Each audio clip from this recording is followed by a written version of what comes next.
Welcome back to Home Gym Hacks and Reviews. Today I'm going to be reviewing the Powertec Levergym Chin Dip Assist machine. Stay tuned.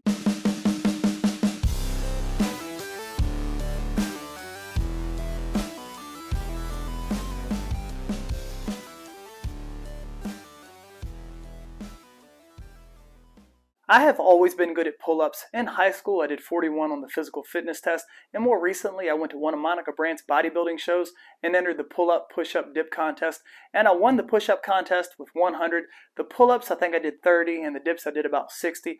But as I get older, all of those bodyweight exercises are becoming harder, and my numbers are dropping. I've used quite a few commercial chin dip assist machines, including Cybex and Technogym, and those travel vertically along guide rods, whereas this one is a lever arm, and it has a bit of an arc to it, which I had to hack in order to improve the exercise. Presently, I'll only use this machine for warm-up sets and burnout sets. However, Mrs. Home Gym Hacks and Reviews is going to get a lot more use out of it, as she wants to be able to perform one bodyweight dip and one bodyweight pull-up, and I think this machine will help her get there. In order to make room for the chin dip assist machine, I had to sell the Titan Prone leg curl and back extension bench, and move the Concept 2 skier to the other side of the room, which is cool, I guess, because both Concept 2 pieces are beside each other, and all of my cardio equipment is at one end of the room. This shipment traveled nearly 3,000 miles via a freight company, and it arrived in excellent condition. Once again, Powertec knocked it out of the park with an exceptional packing job.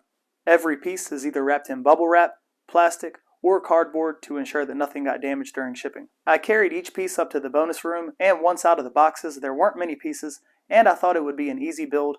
I am a big fan of the new laser cut shroud with the yellow backdrop Powertec is now including with all of their pieces. There are 2 hardware packs and only 3 pages of instructions. I first attached the front and rear base frame to the center base frame. The only minor issue I ran into during assembly was installing the center base tube. With my ceiling only being 8 feet, I had to tilt the base on its end in order to slide the center tube into position. This was an easy fix and something to keep in mind if you're assembling this machine in a room with an 8-foot ceiling or less. Next, I connected the lever arm with a steel axis, installed the knee pad, angled standard plate storage posts, and the angled stainless steel weight horns. I then bolted on the dip bar and pull-up bar, which would have been a lot easier with a second person, and I could have waited 5 minutes for my wife to get home, but for some reason, I thought I was on an episode of While You Were Out, and I wanted to surprise her when she got home. Unfortunately, she doesn't love equipment like I do, so I got an, "Oh, that's nice." But in all seriousness, I highly recommend a second person for this part, as I dropped the pull-up bar on my arm and got a decent bruise. I had 2 chips in the powder coat, one when I dropped the pull-up bar, and another chip occurred during shipping. Luckily, Powertec includes touch-up paint, and as you can see, I have a lot, enough to paint my truck if I really wanted to, and it's like it almost never happened.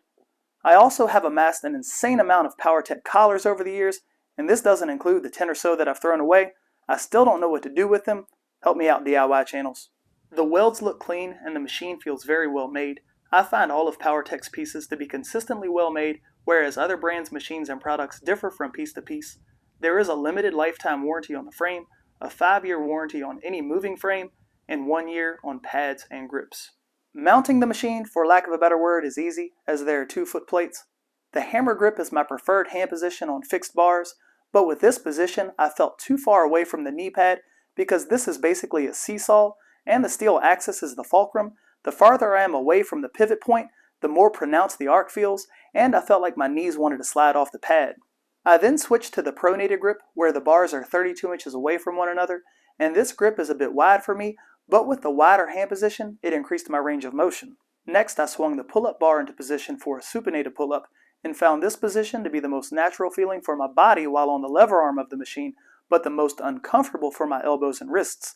The pull-up bar also reduced the range of motion of the pull-up, so I couldn't get full extension or flexion. To make the exercise easier on my joints, I added the Angles 90 grips, which felt better for my grip, but further reduced my range of motion, even if the Angles 90 grips were moved into their shortened position. So I was improving the exercise in some aspects, but detracting from it in others. I then determined that I needed to elevate the pull-up bar to stay close to the pivot point of the lever arm while also increasing my range of motion. I cut 2 2x4s and 2 1x4s to about 10.5 inches and then screwed them together. Next, I covered them with Gorilla Tape so they would blend into the frame, and when installed, they provide the additional height I need. Now I can get a full range of motion while staying closer to the pivot point of the lever arm, and the exercise feels more vertical rather than arcing out and away from the fulcrum. I was pleasantly surprised how easy this hack was, and I needed to figure this out in order to make the machine work for me. I had to figure out a hack for the Powertec leg press, and for the flat press on the Levergym, and now for this machine, and I always enjoy cracking the code and making something work for me. The dip bars are 22 inches away from one another, and in order to use them, the pull-up bar needs to be moved out of position. I have yet to secure the blocks to the frame, but I will make them a fixture on this piece. The dip feels effective on this machine, and it allows for a full range of motion for someone my height of 5'9". It may not work as well for someone over 6 feet tall.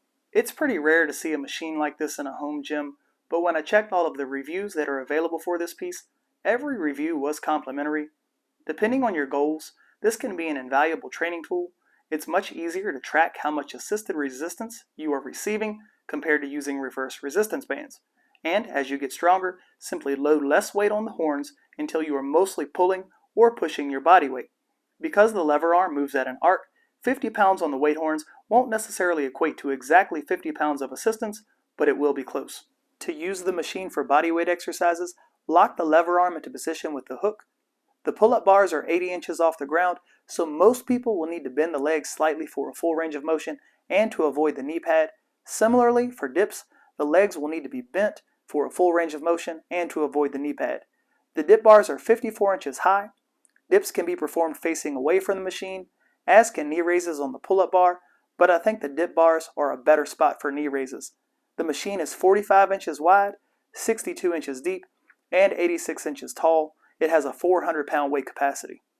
The only decent alternate exercise I have found for this machine is a standing dip facing the machine. Facing away doesn't work as well, and the arc feels odd. I went back and looked at old Powertec videos of this machine being advertised, and they show the assisted squat being performed, which is a bit of a stretch unless you are rehabbing a major injury, and I am not a fan of using it for assisted knee raises. I got this machine mainly for Mrs. Home Gym Hacks and Reviews, who is more of a runner than lifter, but she wants to add some muscle and be able to perform bodyweight pull-ups. I asked her to critique this exercise without my input, and she also found it difficult to stay on the pad and found the most resistance in the midpoint of the exercise until I added the hack, which she said solved all of the critiques she had for the machine. At $949 with free shipping, I know this piece won't be for everyone, and there are cheaper ways to improve your pull-up game, but at the very least, I hope this review provided the information you need to make an informed purchase. This was one of the easiest Powertec pieces that I've ever put together. I did it in about an hour by myself. If I had a second set of hands, I'm sure I could have done it in 45 minutes, and I've always enjoyed putting strength training equipment together. It helps me understand how the machine works. I have 18 Powertec pieces, and this one doesn't rank anywhere close to the top because it's not necessarily a piece that I need in my daily training. I think, however, Mrs. Home Gym Hacks and Reviews is going to get a lot more use out of it, and as I get older, I think I'll find this machine much more valuable as my pull-up numbers continue to drop as my age continues to go up. Thank you all so much for watching. Please like and subscribe if you found anything in this video helpful.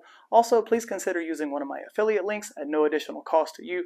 Remember, if your equipment lacks, I got the hacks. You can find me on Instagram at Home Gym Hacks and Reviews. Take care, everyone.